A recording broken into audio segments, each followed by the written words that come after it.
السلام علیکم ورحمۃ اللہ وبرکاتہ۔ امید ہے تمام ساتھی بخیر ہوں گے۔ ساتھیوں، آج ہم بات کریں گے اللہ کی ذات پر۔ ہمیں اللہ کی ذات پر کتنا بلیف ہونا چاہیے، کتنا یقین ہونا چاہیے، ہمیں اللہ سے کتنی الفت اور محبت ہونی چاہیے۔ دیکھو، وشواس بہت بڑی چیز ہے۔ ہم نے اللہ کو دیکھا نہیں، لیکن یقین ہے کہ اللہ ہے۔ قرآن نازل ہوتے ہوئے دیکھا نہیں، لیکن یقین ہے کہ قرآن نازل ہوا ہے، قرآن ہے۔ ہم نے رسول اکرم صلی اللہ تعالی علیہ وآلہ وسلم کو دیکھا نہیں ہے، لیکن یقین ہے کہ رسول اللہ صلی اللہ علیہ وسلم ایک عظیم ہستی تھی اور انہوں نے ہمیں گائیڈ لائن سے دی، ہمارے لیے ایک بہت بڑا ایک لو بنایا کہ اس پہ چل کر کے ہم زندگی کو گزارے۔ عزیز ساتھیوں، بہت سارے لوگ اس دنیا میں ایسے ہیں جو اللہ کے نہ ہونے پر یقین رکھتے ہیں۔ وہ یہ کہتے ہیں کہ اللہ ہے ہی نہیں، یہ دنیا قدرتی طور سے چل رہی ہے۔ ایسا نہیں ہے۔ ہر گھر کو چلانے کے لیے ایک ذمہ دار ہوتا ہے، ایک کمپنی کو چلانے کے لیے ایک انسان کی ضرورت ضرور ہوتی ہے، ایک سسٹم کو چلانے کے لیے ایک انسان کی ضرورت ضرور ہوتی ہے۔ آپ سوچئے، اتنی بڑی دنیا، اتنا بڑا برہمان، کیا یہ سب ایسے چل رہا ہے؟ یقیناً کوئی ذات ایسی ہے، یقیناً کوئی ایسی شخصیت ہے جو اس دنیا کو چلا رہی ہے۔ ہمیں اللہ نے پیدا کیا ہے اور پیدا کرنے کا مقصد اپنی عبادت، اپنی بندگی کرانا ہے۔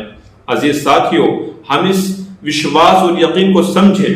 اللہ کی ذات ایسی ذات ہے، ہمارے ذہن میں آئے یا نہ آئے، لیکن اللہ ہے۔ آپ نے دیکھا ہے سرسوں کا دانہ؟ سرسوں کے دانے کو جب آپ کسی چیز سے پھوڑیں گے تو اس میں آپ کو تیل نظر نہیں آئے گا، لیکن اسی سرسوں کے دانوں کو جب آپ مشین پہ لے کے جاتے ہیں اور اس کو مشین میں ڈالتے ہیں تو اس سے تیل نکلتا ہے۔ ہمارا یقین مضبوط ہو جاتا ہے کہ ہاں، واقعی اس میں تیل ہے۔ آپ نے دیکھا دودھ کو؟ کیا دودھ میں کبھی گھی نظر آتا ہے، پنیر نظر آتا ہے، مکھن نظر آتا ہے، دہی نظر آتی ہے؟ نہیں۔ لیکن جب اس کو پروسیسر میں لے کر کے آتے ہیں تو دودھ والا پروسیسر سے دہی بنتی ہے، اسی دودھ سے مکھن تیار ہو جاتا ہے، اسی سے گھی تیار ہو جاتا ہے۔ تو دودھ میں دیکھیں گے تو کچھ نظر نہیں آئے گا، لیکن جب اسے پروسیسر میں لے کر کے آئیں گے تو بالکل نظر آ جائے گا۔ ٹھیک ایسے ہی اللہ کی ذات ہمیں دکھائی نہیں دیتی، لیکن اللہ ہے ہر ذرے میں، ہر بوٹے میں، ہر انسان میں۔ اس دنیا میں جتنی بھی چیزیں ہیں، چاہے وہ اللہ پر یقین رکھے یا نہ رکھے، وہ جاندار ہو یا غیر جاندار ہو، انسان ہو یا جانور ہو یا مشینری ہو، ہر ایک میں اللہ کی ذات ہے، اللہ کی قدرت ہے، اللہ کی طاقت ہے۔ اس لیے ہم یقین رکھے کہ اللہ کی ذات ہے تو ہے۔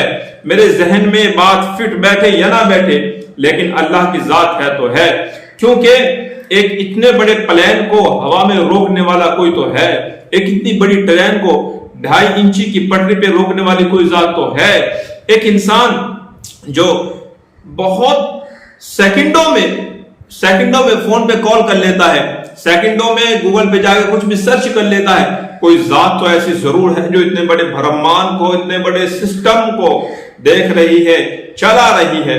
ہمارا یقین ہو یا نہ ہو، ہمارے ذہن میں بات فٹ بیٹھ رہی ہو یا نہ بیٹھ رہی ہو، ہماری آنکھوں نے اس طاقت کو دیکھا ہو یا نہ دیکھا ہو، آپ یقین مانے، یقین جانے، خدا کی قدرت تھی، ہے اور رہے گی۔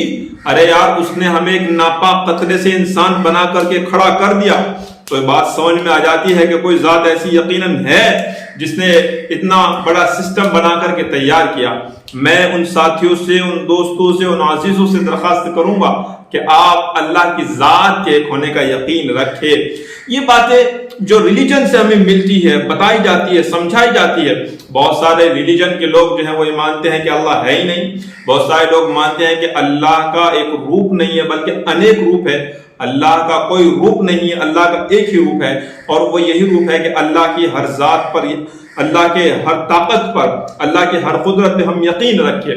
اللہ پاک وہ ذات ہے کہ جو انسانی شکل میں نہیں ہے، جو کسی بھی شکل میں نہیں ہے، کیونکہ اس ذات کو کسی نے دیکھا ہی نہیں ہے، اور اللہ وہ ذات ہے جو انسانی شکل